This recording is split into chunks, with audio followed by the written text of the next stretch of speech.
Welcome to the Rim Break Rodeo. We hope this video helps. You begin by deciding whether to duplicate the sheet or use a filter view. Both protect others from your changes. Open the sheet, click Data, right arrow Filter Views, right arrow Create New Filter View. Name it clearly so teammates recognize it. Set the range you need, then apply column filters, conditions, and sort orders. You do this because filter views are personal. They don't change the shared sheet for colleagues.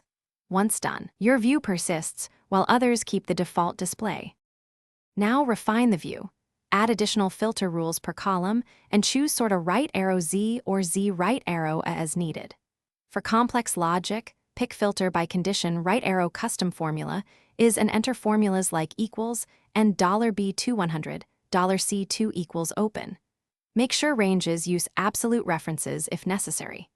Freeze header rows so you retain context while scrolling. This step ensures your filtered results are precise and reproducible, and finish by saving the filter view and copying its link for teammates who need the same perspective.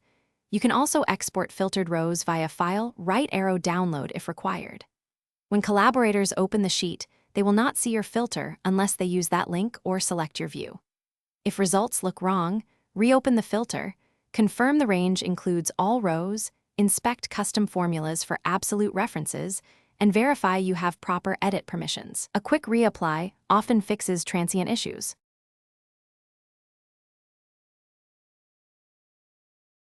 Thanks for watching. Consider subscribing if we helped you.